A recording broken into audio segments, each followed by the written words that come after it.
I'm Chelsea Fland. I'm from Sanborn, New York, and I was Alicia in the movie Friendly Fire. Well, I'm Hugh Burnam. Did I say my last name? Yeah. I'm Hugh Burnam. My character was Grant. My name's Melessa Montgomery. I played Jenna, which is Alicia's best friend.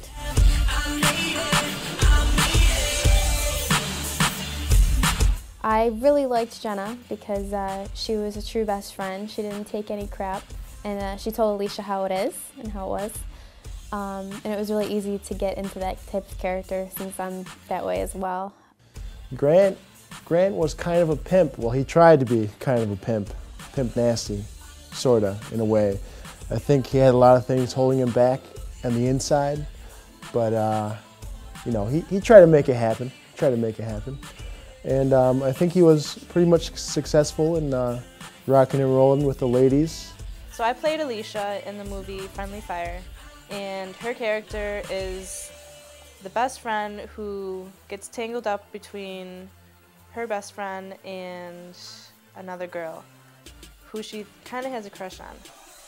It was kind of weird to play her because I've never had any experience like this before, but it was really cool. I think I had to take a little bit of what I am, what Hugh Burnam is, and kind of transform a little tad, a small part of myself into what is Grant. It was just fun pretending to be somebody else than myself. Alicia was kind of like the nice best friend.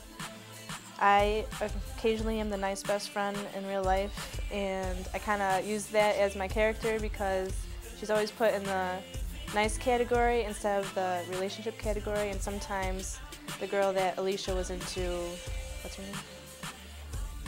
Taylor.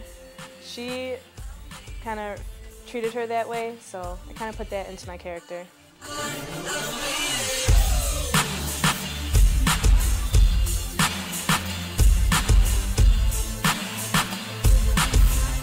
I just remember laughing so hard. It was freezing cold one night. I think it was a Saturday night, and the guys were trying to record the poker game scene in the garage, and unfortunately they had been drinking real alcohol instead of prop alcohol, and they couldn't get through a single line. So it was just hilarious, just cracking up the whole time. So even though it was freezing, it was a good time.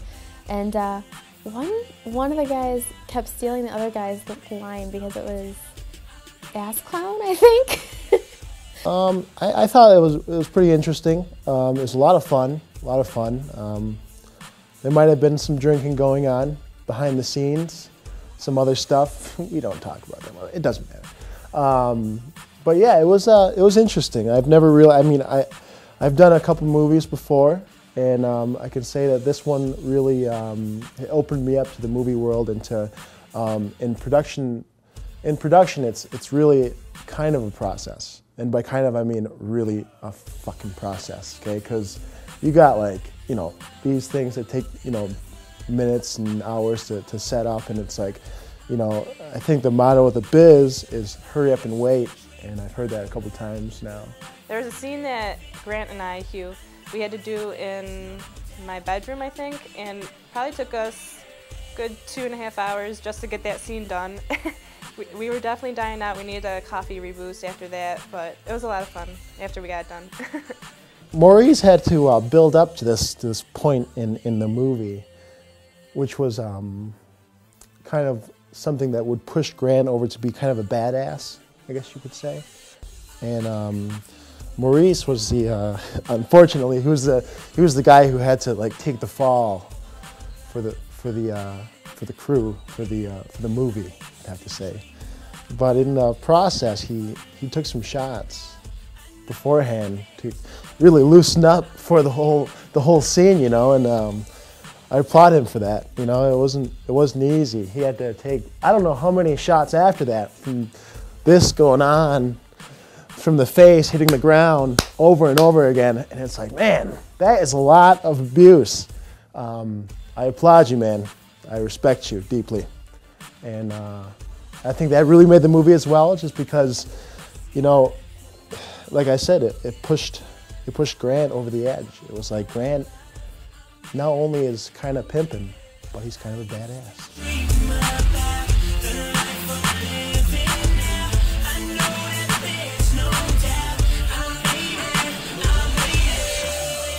George, that guy, Jorge, let me tell you something about this guy. He's very competent, I'd have to say. Very competent, and he's, aside from me getting many phone calls and text messages from George trying to get me to get on set, at this time and that time, and trying to make everything work. I have a lot of respect for George. He did his work.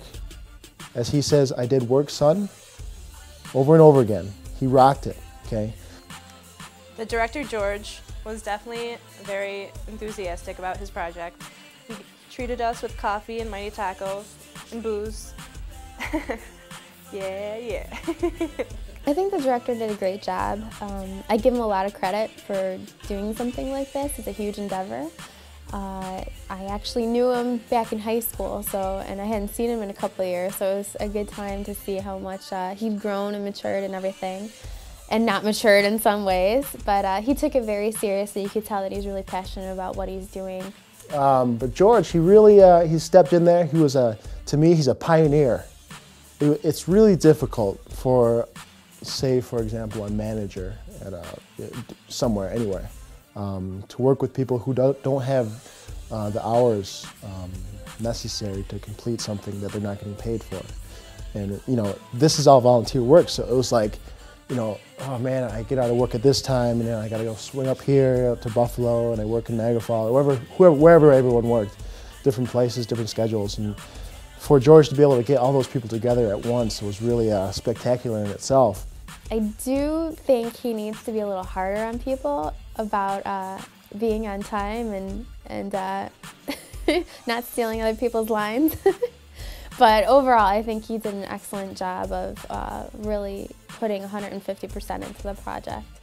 George did lose his temper a couple times. Like I said, it's really hard to keep the balance, to bring everybody in and to be flexible. And George tried at points. I sensed some frustration. It's difficult, and George is over here, son of a fucking bitch. Oh my God, oh, this, that, the other. And I'm like, George, you'll be okay, buddy. We're here, and that's all that matters. And you know what?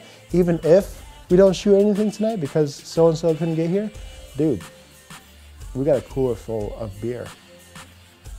And then all of a sudden, George looks at me and he says, Hugh, Grant, you're right. You are right, my friend. And he pats me on the shoulder, very fatherly, one of those bonding moments. And I grabbed my beer and I says, here's to you, George. Here's to you, my friend. I think I'd really like to see him stay true to his dream of the project.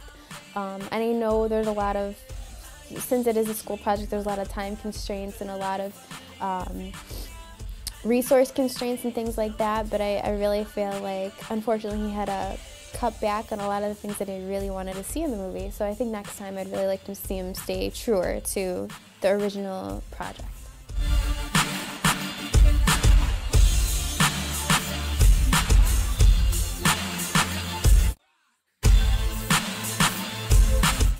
You know what I honestly would like to see Grant do? Well, I have a couple things. We'll go with Plan A. Okay, Plan A is this. Sequel A is in the works, and it is as follows.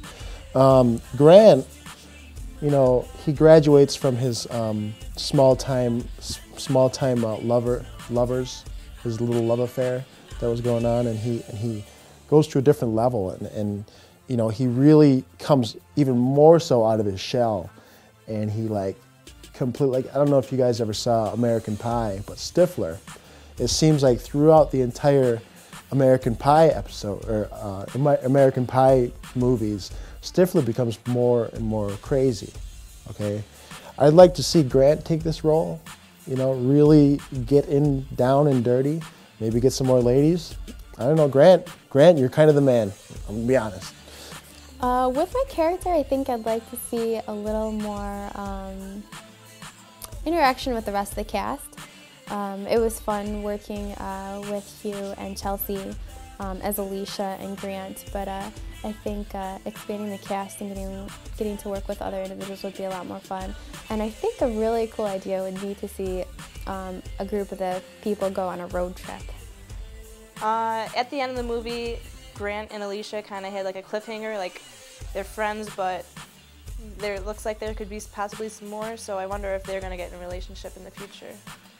Sequel B is even better, I think. I'm leaning more towards sequel B myself.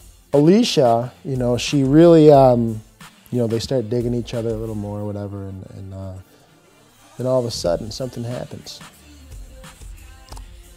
Alicia disappears. Alicia's no longer there. So what does Grant do? Grant gets a little scared, okay, and one night, approximately midnight, and it's a Wednesday. It's always a Wednesday. He goes out and he starts thinking, where's my girl, okay? And he goes out and he starts looking for her. Well, unfortunately, the whole city is now zombies, and his girl has turned into a zombie. Now Grant becomes a badass, okay? He grabs his machete and his, you know, shotgun, and he goes out and he starts taking heads off of zombies, okay? And then, I mean, I kind of want to be a zombie, so maybe I get bit a little bit. Okay? Maybe I get scratched or bit, and I'm starting to turn into a zombie, and I keep fighting the zombies, and somehow I become a sacrificial victim for the betterment of mankind. I want to see how the characters grow in the second movie, see if Alicia has any lessons learned from that relationship, and see what kind of relationships she gets in the future. There's taking out zombies left and right. Oh, just come into my house, come into my house. Fucking takes them out. That's what I'd like to see.